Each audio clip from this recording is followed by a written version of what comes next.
자, 오늘도 우리 웨스트민스터 신앙고백서 계속해서 이어가겠습니다. 지난주에 우리가 2항의 내용들을 쭉 이제 살펴봤고, 오늘 사망의 내용인데, 가만 있어 봐라. 주보에 사망이 실려 있어요, 권사님? 그 사망하는 거를 깜빡 잊어버리고 2항까지 한 걸 그 전 걸 그대로 놔뒀네. 예? 사망이 없죠. 자, 그럼 사망은 제가 2항을 한번 복습하고 사망 거를 한번 좀 읽어드리고, 그러면서 사망의 내용을 여러분 좀 잘 그냥 들으시면 좋겠습니다. 자, 2항에 있는 거를 한번 좀 다시 한번 좀 읽고, 이제 사망의 이야기를 한번 그 본문의 내용만 제가 또 읽어드리면서 내용을 한번 살펴보겠습니다. 또 충분히 들으셔도 관계는 없겠습니다. 자, 2항의 내용만 한 점 먼저 그 본문의 신앙고백서의 내용을 한번 읽어보면, 이 믿음으로 신자는 무엇이든지 말씀 안에서 계시된 것은 참된 것으로 믿게 된다. 왜냐하면 하나님의 권능 자체가 그 안에서 말씀하시기 때문이다.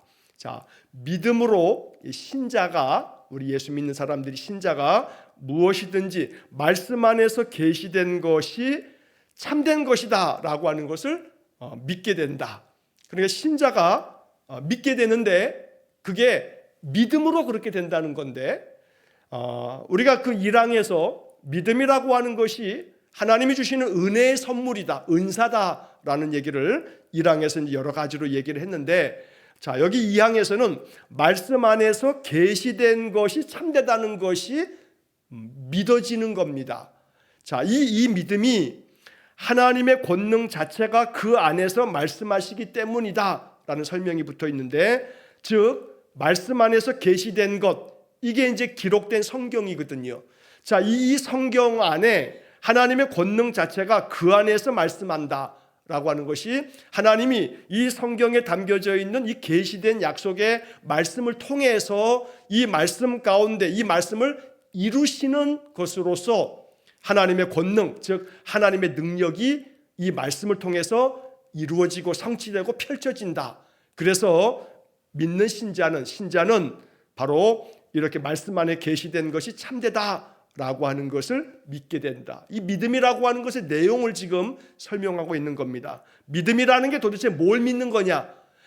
계시되어져 있는 이 말씀이 참되다라고 하는 것을 믿는다는 겁니다. 그러니까 우리가 믿음이라고 하는, 믿는다라고 하는 건데, 그게 뭘 믿는 거냐? 믿음의 내용이 뭐냐라는 것을 2항에서 지금 이제 설명하고 있는 겁니다. 말씀 안에 계시된 것이 참되다라고 하는 것을, 이걸 믿는 거다라고 하는 얘기고, 그리고 각 구절에서 포함되어 있는 내용에 따라 각각 다른 모양으로 역사한다. 여기 역사한다라고 하는 그런 번역이 있는데, 웨스트민스터 신앙고백서를 번역한 것이 몇 가지 번역들이 있어요. 그런데 그 중에 보면은 이 역사한다라고 하는 것을 어떤 번역들은 행동한다라고 하는 번역으로 번역해 놓은 것들이 있어요.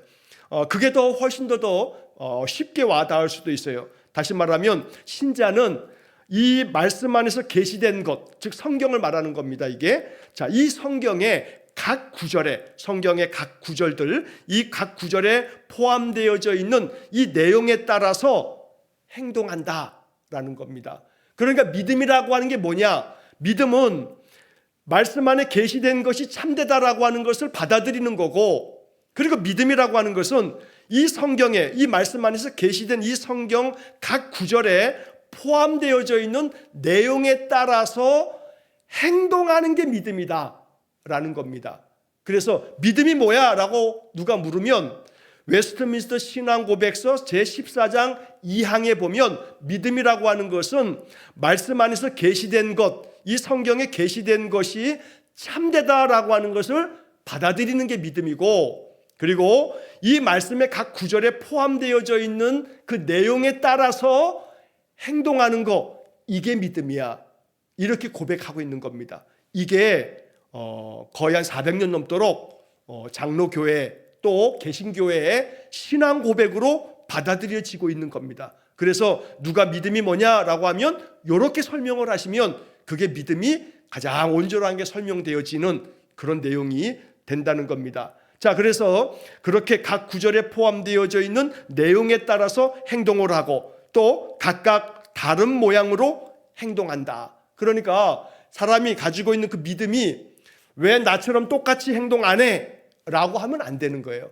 각자가 가지고 있는 그 믿음에 따라서 성경의 구절들을 받아들일 때 어떤 사람들은 계시된 성경의 말씀 속에서 어떤 부분의 말씀을 어떤 사람은 더 강하게 받아들일 수가 있고, 나는 그냥 이렇게 지나쳤는데 어떤 사람은 성경 중에서 어떤 말씀을 더 마음에 와닿게 받아들일 수가 있죠. 그러니까 계시된 성경의 말씀은 다 참된 것이지만 그 참된 것을 받아들일 때 내용에 따라서 사람들이 다른 모양으로 행동한다. 그래서 믿음이 다양한 겁니다. 어떤 이들은 성경의 말씀 속에 기도에 대한 이야기들을 쭉 읽으면서 너무너무 은혜를 받고 마음의 성령의 감동이 있어서 내가 기도하는 삶을 통해서 하나님의 은혜를 경험하겠다 하면서 아주 기도에 열정을 다하는 사람들이 있습니다. 자, 그런데 또 어떤 사람은 시와 찬송과 신령한 노래로 하나님께 노래하고 막 이런 말씀들에 너무너무 은혜를 받아서 찬송하는 삶이 이 사람의 신앙에 굉장히 중요한 삶이 돼서 날마다 찬송 생활에 능력이 있다, 이러는 사람들도 있을 수 있어요. 그러니까 성경에 기록되어져 있는 각 구절에 포함되어 있는 내용에 따라서 각각 다른 모양으로 행동할 수 있는 겁니다. 그래서 여러분들은 이 웨스트민스터 신앙 고백서의 이 2항을 이해하면 믿음의 내용이, 믿음의 모습이 다양하다라는 것을 인정하셔야 돼요. 왜 당신은 기도 안 해? 기도해야 돼 라고 이렇게 막 주장하는 거, 내 신앙에 나는 이것이 중요하다 여기는 마음은 아름다운데 내가 중요하다 여기는 그 마음을 다른 사람도 그래야 된다고 막 주장하고 강요해서는 안 되는 거예요. 각 사람이 각 구절에 포함되어 있는 내용에 따라 각기 다른 모양으로 역사한다고 번역됐지만 다른 이 웨스트민스터 신앙 고백서의 번역들은 행동한다라고 번역되어 있기 때문에 저도 이 문맥상에 행동한다고 번역하는 게 훨씬 더 이해하기 쉽기 때문에 오늘 이 말씀을 보충해서 말씀드리는 겁니다. 그래서 신자는 이 계시된 성경의 이 말씀에 포함되어져 있는 내용에 따라서 각기 다양한 다른 모양으로 행동하게 되는 거, 이게 믿음이다 라고 얘기를 하고, 또 때로는 이 믿음이라고 하는 것은 계명에 복종하게 되는 거고, 때로는 경고의 말씀에 대하여 두려운 마음을 갖는 게 믿음이라는 겁니다. 다시 말씀드립니다만 2항은 믿음의 내용이 뭐냐, 믿는다 했을 때 그 믿음이 도대체 뭘 얘기하는 거냐라는 것을 신학적으로 이렇게 설명하고 있다는 겁니다. 그러니까 하나님의 성경의 말씀 중에 하나님이 명령하시는 것이 있어요. 그러면 그것을 그 명령에 복종하는 게 믿음이라는 거예요. 아이고 하나님 왜 이래야 되는지 나는 납득이 안 됩니다 하는 게 아니라 하나님 주신 계명에 대해서 복종하는 것이 믿음이고, 때로는 경고하시는 말씀 앞에서도 두려운 마음을 갖는 것이, 이것이 믿음이다. 성경의 역사서, 구약의 역사를 쭉 읽다 보게 되면 많은 경고가 있죠. 특별히 선지자들의 이야기를 읽다 보면 얼마나 경고가 많습니까? 하나님께로 돌아오라, 돌아오지 아니하면 이러이러하게 될 거라 하는 많은 경고가 있습니다. 그 경고를 우리가 읽을 때에는 두려운 마음으로 그 말씀을 읽을 줄 아는 것, 그것이 바로 믿음이다 라고 하는 것이죠. 자, 여기서 이제 한 가지 이제 오늘 다시 복습하면서 중요하게 여겨야 될 것은 이제 그 다음 문장에, 그래서 이 생이나 내 생을 위한 하나님의 약속을 받는다. 여기서 이 생이나 내 생을 위한 하나님의 약속을 받는다. 그러니까 하나님의 약속이 내 생, 앞으로 죽고 난 다음에 그 다음에 이루어질 내세에서 이루어지는 그 약속만이 아니고, 믿음이라고 하는 것은 이 생에서, 지금 내가 육신을 가지고 살아가는 이 삶에서 하나님의 약속을 받는 것이 포함되는 거예요. 그러니까 믿음이라고 하는 것이 단순히 내세에 천국 가는 것, 죽고 난 다음에 천국 가는 것, 이것이 믿음인 것으로 그것만 강조하는 것은 건강한 믿음이라고 말할 수가 없어요. 이 생이나 내 생을 위한 하나님의 약속을 받는 것이, 이것이 믿음이다 라고 이야기를 하고 있기 때문에 하나님 앞에서 우리가 믿음의 삶에 있어서 내생도 중요합니다만 영원한 생명으로 하나님 나라에서 영생의 복을 누리는 그 내세의 구원, 이것만 이야기할 것이 아니라 이 생에서의 구원, 이 생에서의 하나님 약속, 이것도 하나님이 우리에게 말씀하고 계시기 때문에 웨스트민스터 신앙고백서는 이 생과 내생을 똑같은 무게로 이야기를 하고 있다. 그래서 살아있는 이 생에서도 하나님의 약속을 받는 것이 이것이 믿음이다. 믿음이 뭐냐? 성경에서 하나님의 약속을 받는 거예요. 이건 내게 주신 약속이다. 제가 그래서 설교 중에도 그런 얘기를 자주 하죠. 이 말씀이 나에게 주신 약속으로 받아들이고 이 말씀이 나를 통해 이루어지기를 기도해야 된다는 얘기를 제가 설교 중에도 자주 합니다만, 그게 바로 이 생에서 바로 하나님의 약속을 받는 그러한 마음을 갖는 것이 이것이 믿음이다 라고 웨스트민스터 신앙고백서는 우리에게 이렇게 알려주는 겁니다. 자, 그리고 마지막 문장에서 그러나 구원에 이르게 하는 믿음의 주요 역할은 신자들로 하여금 은혜의 약속의 힘으로 칭의와 성화와 영생을 얻기 위하여 그리스도만 영접하고 받아들이고 그의 안에 쉬게 하는 거다. 이것이 믿음의 주요한 역할이다. 그래서 여기 이 마지막 문장도 우리가 마음속에 잘 기억해서 믿음이 뭐냐라고 이렇게 누가 물어도 믿음의 주요한 역할이라고 하는 것은 우리 믿음의 사람들로 하여금 하나님께서 은혜로 주신 그 약속의 힘을 받아들이는 거예요. 약속의 힘이 있다는 것을 인정하는 거예요. 그래서 여기 번역은 은혜의 약속의 힘으로 이렇게 번역이 됐지만 이걸 이렇게 이해를 하시면 되겠어요. 하나님께서 약속을 주셨어요. 그 약속은 은혜로 주신 거예요. 은혜라고 하는 말은 값없이 주신 선물이라는 뜻이에요. 그러니까 하나님이 약속을 값없이 주셨어요. 근데 그 약속은 힘이 있는 약속이에요. 힘이 있단 말이에요. 그래서 이 성경의 이야기는 단순히 고전이 아니에요. 이거 기독교 경전으로 끝나는 게 아니란 말이에요. 성인들의 이야기가 적혀있는 얘기책이 아니란 말이에요.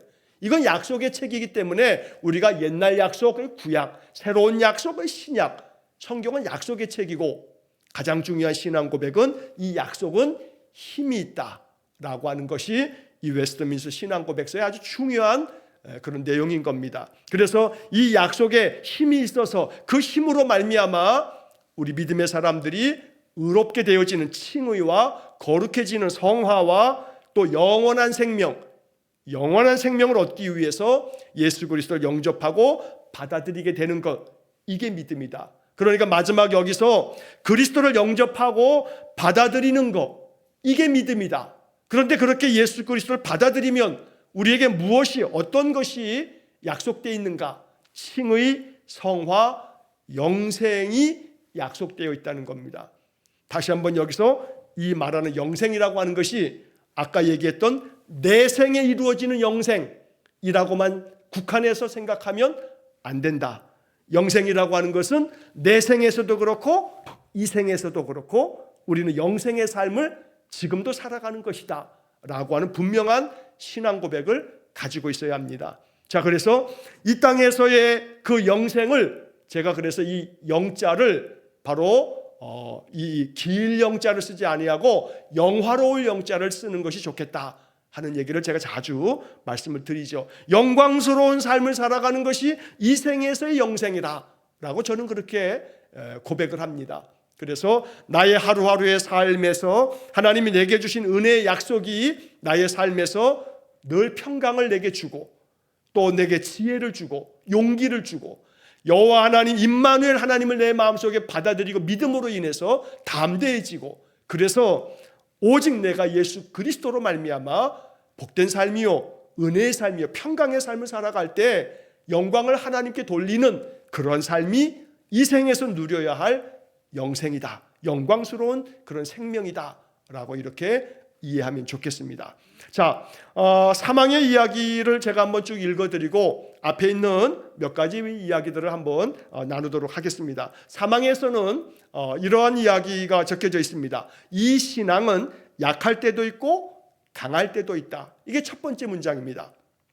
자, 신앙이라고 하는 것, 믿음이라고 하는 것이 이 웨스트민스터 신앙고백서의 이 14장 사망에서 믿음이라고 하는 것, 신앙이라고 하는 게 약할 때도 있고 강할 때도 있다. 이게 문장에 나오는 거예요. 이게 신앙 고백이에요. 그러니까 신앙이 약할 때도 있어요. 강할 때도 있어요. 이게 어떤 점에서는 우리에게 위로가 되기도 해요. 왜냐하면 내 믿음이 자꾸 약해지는 것 같단 말이에요. 그럴 때 웨스트민스터 신앙 고백서도 우리에게 그렇게 알려줬다. 신앙은 약할 때도 있고 강할 때도 있다라고 이렇게 알려주는 겁니다. 또 그 다음 문장에서는 이런 얘기도 나와요. 때로는 여러 가지 모양으로 공격을 당하여 약하여지기도 한다. 그러니까 신앙이 약할 때도 있는데 이 약할 때 때로는 여러 가지 모양으로 공격을 당하여 약하여지기도 한다.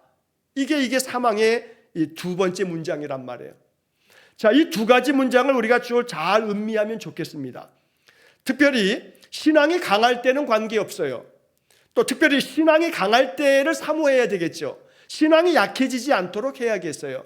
신앙이 강해지려면 우리가 이미 앞에서 1항과 2항에서 얘기하고 있는 것처럼 이 약속의 말씀이 말씀 속에서 계시되어 있기 때문에 믿음이라고 하는 것은 말씀을 들으면서 나오기 때문에 듣는 자리에 더 서도록 해야 돼요.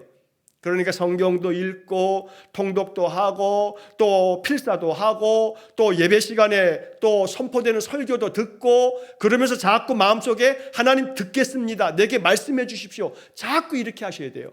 사무엘처럼 말씀하옵소서 주의 종이 듣겠나이다. 이렇게 사무엘의 이 고백을 입에다 달고 사시면 좋아요.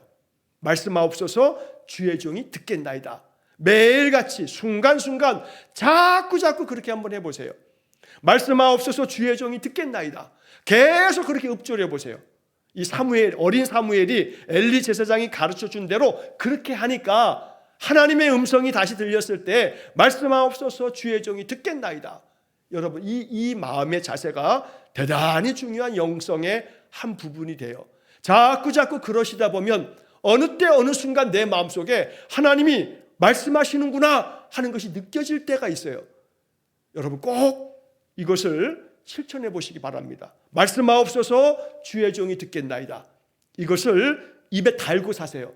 자꾸 고백해 보세요. 듣겠다고 듣는 마음으로 말씀해 달라고, 내가 들을 테니 말씀해 달라고 자꾸 그러시다 보면 하나님께서 내 마음에 어떤 감동을 주시고 어떤 지혜를 주시고 어떤 마음의 생각을 떠오르게 하시고 그러면서 내 마음에 성령의 감동이 있어서 마음이 뜨거워짐을 느낄 수가 있어요. 하나님께서 성령으로 내 마음에 믿음의 은사를 주시는구나 라고 느낄 때가 있습니다. 그러니까 사무엘처럼 말씀하옵소서 주의 종이 듣겠나이다. 이 고백을 늘 하실 수 있기를 꼭 부탁을 드립니다. 그게 우리의 믿음이 신앙이 강해질 수 있는 아주 좋은 영적인 방법입니다. 자, 약해질 때도 있다 그랬어요. 약할 때도 있다. 그런데 이 신앙 고백서는 그 약할 때, 믿음이 약할 때가 있는데 어느 때 약해지냐면 공격을 받을 때 약해진다 하는 이야기를 또 한 가지를 이렇게 덧붙이고 있는 겁니다. 공격을 당하는데 여러 가지 모양으로 공격을 당한다고 표현하고 있어요. 이게 400년 전에 만들어진 신앙 고백인데 400년이 지난 21세기 우리 신앙의 삶에서도 이게 너무나 적확한 말씀이에요. 아주 적절하고 아주 확실한 말씀이 된단 말이에요. 여러 가지 모양으로 공격을 당해요. 그럼 믿음이 흔들려요. 믿음이 위기를 맞게 돼요. 믿음이 약해진단 말이에요. 그러면서 내 마음속에 이 믿음의 걸림돌이 생기는 거죠. 어떤 것으로도 믿음의 걸림돌이 생길 수가 있어요. 그러니까 여기 여러 가지 모양이라고 하는 것을 여러분들 상상할 수 있는 모든 것들이 우리에게 공격의 대상이 될 수가 있어요. 가장 많은 그 공격은 사실 우리들의 삶의 환경이 우리를 공격해요. 그러니까 내가 예수를 잘 믿음에도 불구하고 어려운 일들이 생기는 거예요. 그 어려운 일들이 우리의 마음을 공격하는 공격이 되는 거죠. 마치 예수님께서 4가지 종류의 씨 뿌리는 비유를 할 때 그 씨를 뿌렸는데 씨가 이렇게 땅속으로 들어가다가 돌밭에 뿌려진 씨는 뿌리를 내리다가 뿌리가 더 못 내리죠. 왜냐하면 그 밑에 돌이 있기 때문에 더 뿌리를 내릴 수가 없어요. 그 돌이 뭐예요? 그게 바로 우리들 안에 찾아오게 되는 공격이란 말이에요. 가시나무 떨기에 뿌려진 것은 얘가 자라다가 잘 자라요. 뿌리도 잘 내리고 잘 자라요. 올라가는데 가시나무 떨기가 있어가지고 그 가시를 뚫고 나가지 못하니까 결국 그래서 열매를 맺지 못하죠. 그 가시나무가 뭐예요? 그게 바로 공격이란 말이에요.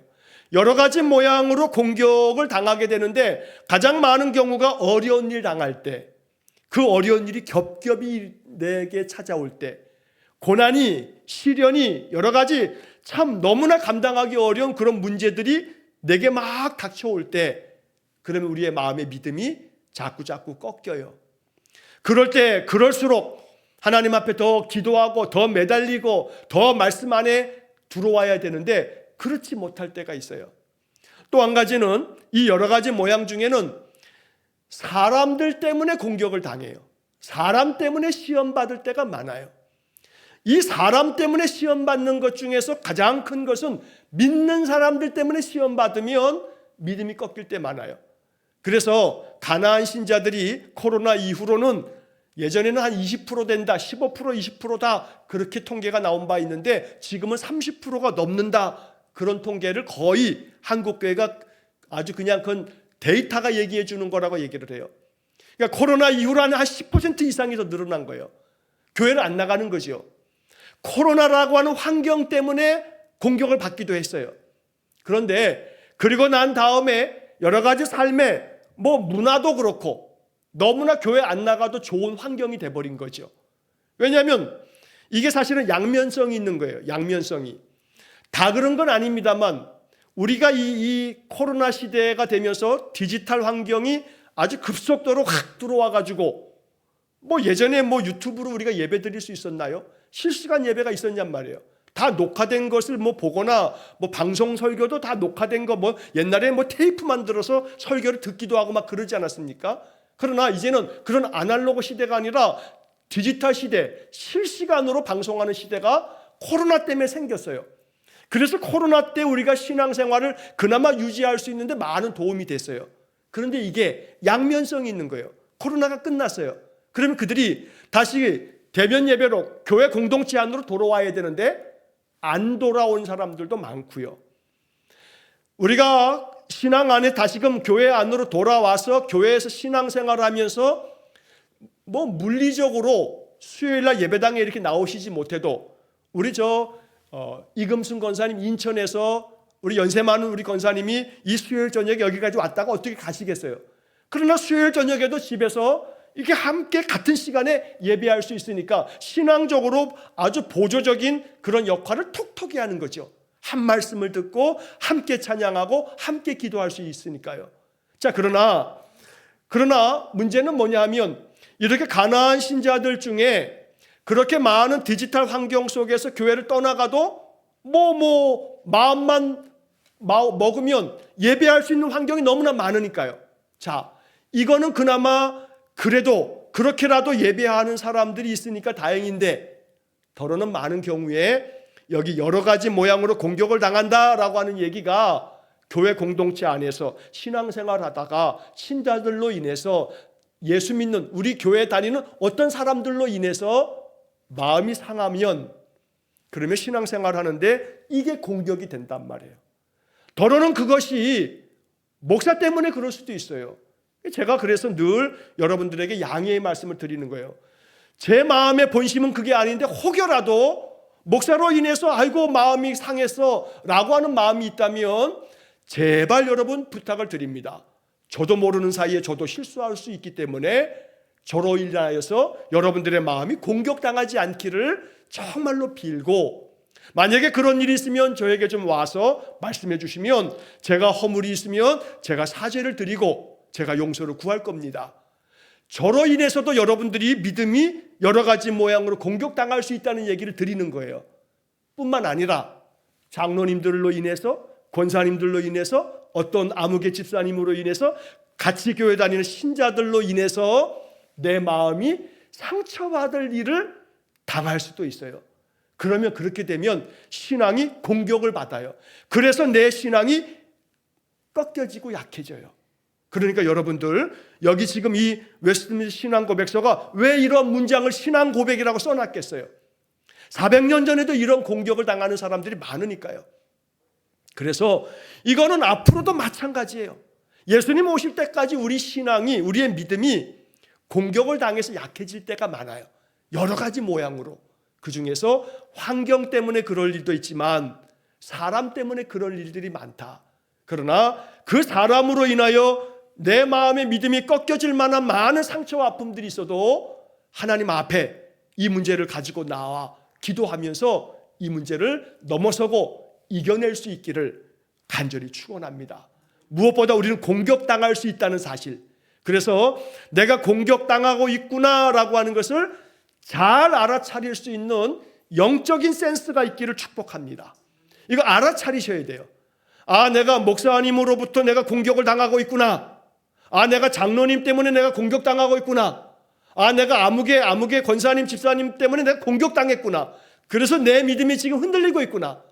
내가 상처를 받았구나. 내가 믿음이 지금 꺾여 있구나. 라고 하는 것을 알아차리는 센스가 있어야 돼요. 이것이 영성이에요.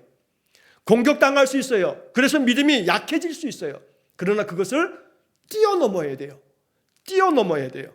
그러지 않으면 그 공격에 가장 좋아하고 박수 칠 놈이 있어요. 마귀가 박수 쳐요. 마귀가. 심지어 여러분, 베드로는 말이에요, 예수님께로부터 무슨 얘기까지 들어요? 마귀야, 내 뒤로 물러가라 라고 하는 얘기를 들어요.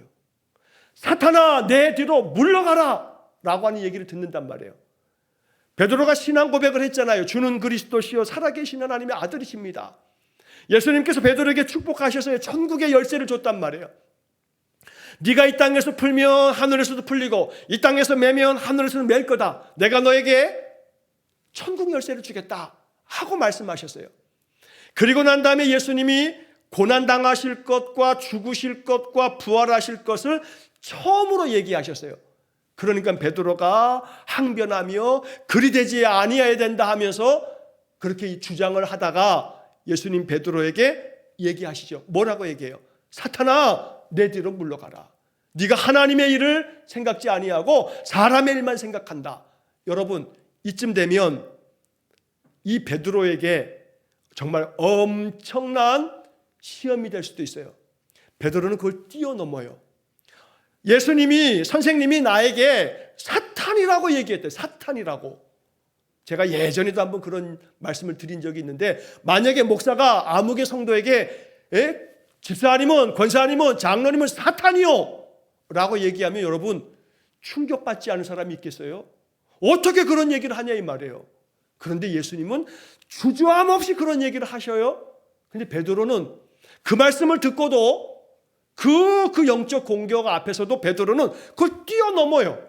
예수님 떠나가지 않는다고요. 그걸 시험받아서 어떻게 주님이 그런 얘기를 하시냐, 나보고 어떻게 사탄이라고 하느냐고 그러면서 박차고 나가지 않는다고요. 시험을 뛰어넘는다는 말씀을 드리려고 지금 이 말씀을 드리는 겁니다. 어떤 모양으로 공격을 당하여도 믿음이 약해지지 않기를 축복합니다. 뛰어넘을 수 있기를 축복합니다. 사람으로 인하여서 생겼던 어떤 상처도 기도하면서 이것을 넘어설 수 있기를 간절히 축복합니다. 왜냐하면 사람이 죄성이 아직도 있기 때문에, 목사도 어떤 누구도 마찬가지예요. 그러니까 자기도 모르는 사이에 툭 하고 내뱉은 말이 자기의 마음속에는 의도는 어떤 마음의 의도, 좋은 마음의 의도로 얘기했는지도 몰라도 상대방은 그 이야기를 마음 아픈 비수처럼 받아들일 수도 있기 때문이에요. 그러니까 항상 말을 할 때 베드로가 얘기한 것처럼 말을 할 때는 하나님이 말씀하는 것 같이 하라고 얘기하는 거죠. 왜냐하면 내 한마디 한마디가 어떤 경우는 사람에게 비수가 되니까 말이죠. 그래서 우리가 늘 삼가라고 하는 성경의 이야기를 볼 때마다 삼갈 줄 아는 그런 마음이 있어야 되고, 내 허물이 드러나면 내 허물로 인하여 공격을 당하여 믿음이 꺾이는 일이 없도록 우리는 많은 주변에 내 가까이 있는 사람들을 위해서 기도해 줘야 됩니다. 사실 공격을 당하는 것은 가까이 있는 사람에게 공격당해요. 멀리 있는 사람, 잘 모르는 사람에게 공격당하지 않아요. 가장 가까이 있는 사람에게 공격당해요. 그렇기 때문에 그렇게 공격당할 때 내 믿음이 약해지는 것을 그냥 약해지는 거 그거 저 사람 때문인데 라고만 하지 마시고, 그 사람 때문이긴 한데 그 사람도 죄성이 가득한, 아직도 성화의 길에 한참 멀어 있는 그런 사람이다 보니 그 사람으로 인하여서 공격당할 때 나는 저 사람보다 더 믿음이 나아야 되니 그 사람은 믿음의 연약함으로 인해서 공격을, 자기도 모르는 사람이 공격해도 나는 그 공격을 너끈히 믿음의 방패로 막아낼 수 있기를 축복합니다. 나중에 이제 성경 구절에 그런 부분이 나옵니다만 우리가 하나님의 전신갑주를 얘기할 때 그 방패가 믿음의 방패라고 얘기하는 거예요. 우리가 지금 믿음에 관하여라고 하는 부분을 지금 얘기하고 있는 거거든요. 그러니까 공격을 당하여 약하여질 때, 공격을 당할 때 그 사람이 공격하는 것이 문제죠. 그러나 그 공격에 대해서 내가 막아낼 수 있는 방패가 있으면 문제될 게 아무것도 없어요. 그러니까 어떤 공격을 당해도 그 공격을 믿음의 방패로 막아낼 수 있을 만큼의 믿음의 경지가 돼야 되겠다는 거죠. 그래서 여러 가지 모양으로 공격을 당하여 약하여지기도 한다는 것을 이 웨스트민스터 신앙 고백서가 말하는 거니까 이걸 마음속에 잘 음미하시면서 이제는 누구 때문에 시험 당하셔도, 어떤 일 때문에 시험 당하고 공격받으셔도 우리가 돌아볼 것은 그 사람의 문제는 하나님과 그 사람의 문제니까 여러분 잠깐 접어두시고, 나와 하나님과의 문제에 있어서는 나에게 믿음의 방패가 없구나, 내가 어떤 공격이 와도 그 공격을 믿음의 방패로 탁 막아내면 나는 아무런 관계가 없을 텐데 나에게 믿음의 방패가 준비되어 있지 않아서 저 한마디 말 때문에 내가 비수가 꽂혔구나 라고 하는 것을 돌아보면서 나에게 믿음의 방패를 달라고 기도할 수 있기를 축복합니다. 그러면 누가 어떤 화살을 쏘아대도 관계없어요. 누가 칼과 창으로 나를 공격해도 관계없어요. 어떤 말로 내 마음에 상처가 될 만한 말을 해도 관계없어요.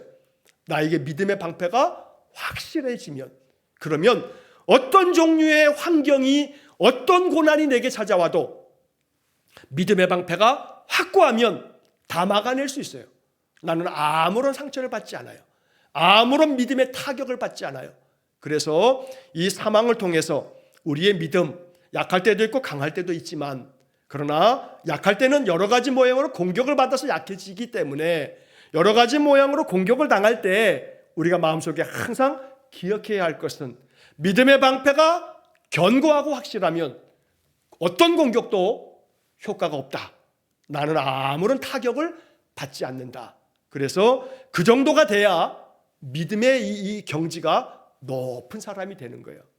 그래서 저는 제가 이렇게 목회를 하면서, 이 작은 교회를 목회를 하면서 우리 작은 교회에서 신앙생활을 하는 사람들을 제가 엄지척을 그렇게 하고 싶어요. 왜냐하면 작은 교회에서 신앙생활을 하면요, 성도들끼리 서로 마주치고 부딪히고 이런 일들이 많아요.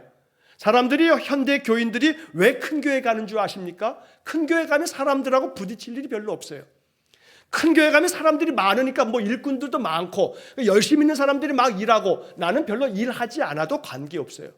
그러니까 큰 교회 가면 그냥 예배만 왔다 갔다 해도 아무 지장이 없어요. 그러면 상처받을 일이 없어요. 그러니까 어떤 문제로 상처받은 사람들은 다 어디로 가냐면 큰 교회로 가요. 상처받을 일 없이 편안하게 신앙생활을 할 수 있으니까요. 그러나 작은 교회는 상처받을 일이 많아요. 왜냐하면 서로 다 밀접하고 서로 다 알게 되면서 각자가 가지고 있는, 예수 믿어도 성격은 잘 안 바뀌거든요.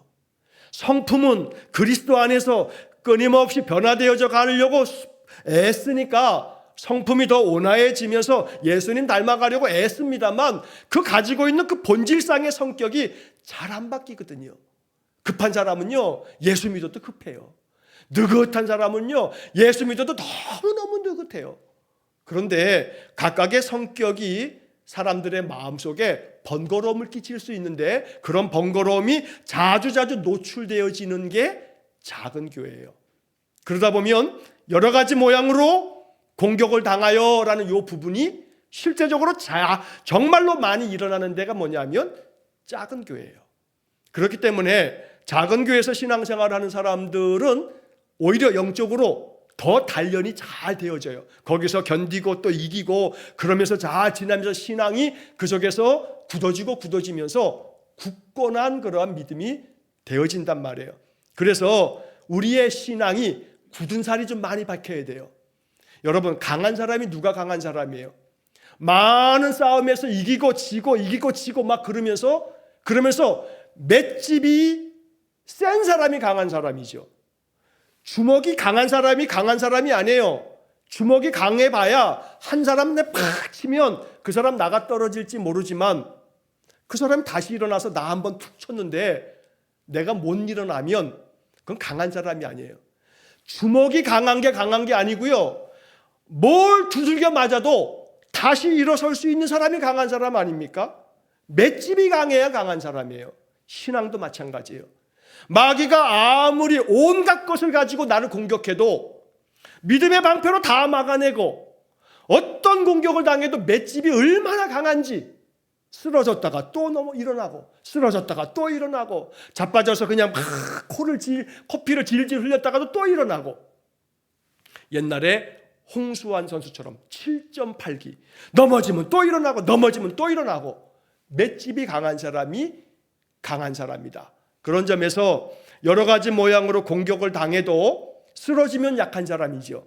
다시 일어나면 맷집이 강하면 이 사람은 강한 사람이에요. 믿음이 강한 사람이 될 수 있기를 축복합니다. 그래서 여러 가지 공격을 당할 때 공격하는 그 어떤 요인, 그게 사람일 경우에 공격하는 그 사람은 아직 믿음이 성숙하지 못해서 그 사람의 입술이 성숙하지 못해서 내뱉는 말 속에 가시가 섞여 있어서 그래서 내 마음에 상처가 될 때가 많지만 그 사람의 문제는 하나님이 해결하실 테니 그건 잠시 접어두고 그 사람에 대한 미움도 생기고 또 원망도 생기고 여러 가지 생깁니다만 내 마음속에 믿음의 방패로 그 사람이 어떠하든지 내 마음의 방패로 잘 막아내실 수 있는 깊은 영성을 가진 신자가 될 수 있기를 간절히 축복합니다. 자, 그러나 승리를 얻는다 하고 그 다음에 문장이 이어지거든요. 많은 공격을 당해가지고 약해지기도 한다.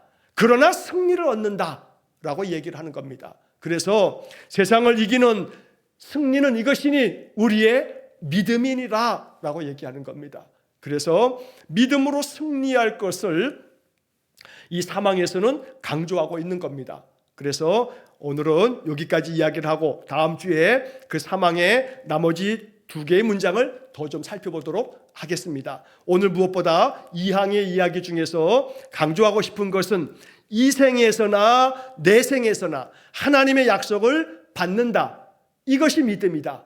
그래서 그 중에서도 내 생을 위한 하나님의 약속을 받는 것만 믿음이라고 여기면 안 된다. 그래서 종종 구원파들이라든가 구원의 확신이 있느냐라고 묻으면서 많은 이야기 중에 바로 오늘 밤 이 세상을 떠나가더라도 하나님 나라 천국에 들어갈 확신이 있느냐. 제가 옛날에 불광동에서 이 전도폭발 훈련을 오랫동안 훈련을 시켰거든요. 전도폭발 훈련에서도 그 두 가지 질문 중에 하나가 그거예요. 오늘 밤 당신이 오늘 밤 이 세상을 떠나도 천국 갈 확신이 있느냐. 구원의 확신을 갖게끔 하는 복음 제시의 내용이기도 합니다만 종종 이러한 것들이 내 생의 하나님의 약속으로만 여겨지면 그러면 안 돼요. 이 생에서도 이 생을 위한 하나님의 약속을 받는 것이 이것이 믿음이고 내 생을 위한 하나님의 약속을 받는 것이 이것이 믿음이다. 이 두 가지가 균형 있게 우리 안에 이루어질 때 이것이 온전한 믿음이다. 그런 점에서 이 생을 위한 하나님의 약속을 받으시기를 축복합니다. 그래서 오늘 우리가 살아가고 있는 오늘 지금 나의 삶에서 하나님의 약속으로 인해서 나의 마음 가운데 정말로 믿음의 그런 놀라운 역사들이 일어나서 무엇보다 사망에서 얘기하고 있는 것처럼 어떤 공격을 받아도 막아낼 수 있고 나를 지킬 수 있는 믿음의 방패. 오늘 이것이 믿음의 방패는요, 내 생을 위한 약속이 아니에요. 내 생에서는 믿음의 방패가 필요치 않아요. 마귀가 없거든요. 천국에서는 나를 공격할 자가 없어요. 믿음의 방패는요, 내 생을 위한 약속이 아니고요, 이 생을 위한 약속이에요. 왜냐하면 이 생에서는 공격받을 일이 너무나 많기 때문에. 그래서 이 생을 위한 이 하나님의 약속을 받으셔서 믿음의 방패를 위해서 기도하시기를 축복합니다. 그래서 하나님의 전신갑주 다 내게 필요합니다만 오늘 이 웨스트민스터 신앙고백서 사망을 통해서 배웁니다. 나에게 믿음의 방패를 주십시오. 하나님의 전신갑주 중에 믿음의 방패를 주셔서 내가 어떤 모양으로도 내 안에 공격이 들어와도, 사람으로 인한 공격이든지 어떤 사건과 어떤 환경 때문에 생기는 공격이든지 여러 가지 모양으로 공격을 당해도 내가 거뜬하게 막아낼 수 있는 그러한 믿음의 방패를 주십시오. 이렇게 항상 믿음의 방패를 앞세우면서 인생길 걸어가실 수 있기를 주의 이름으로 간절히 축원합니다. 기도하겠습니다.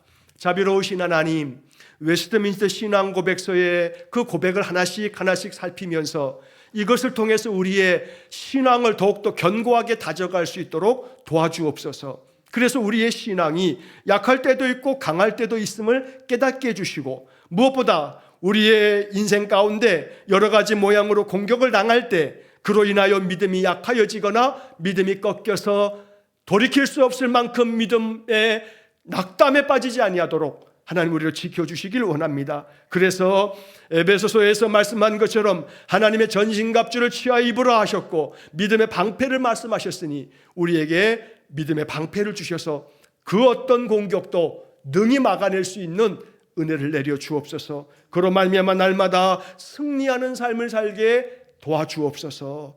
오늘도 이 말씀을 마음 깊이 읊조리면서 믿음의 방패를 앞세워 인생의 삶에서 승리하기를 소원하는 귀한 성도들에게 한량없는 은혜를 내려 주옵소서.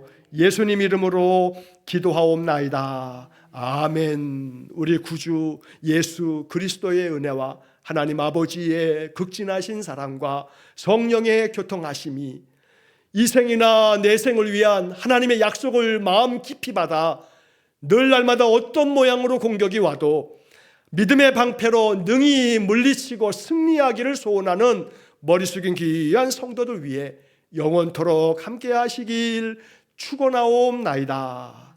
아멘.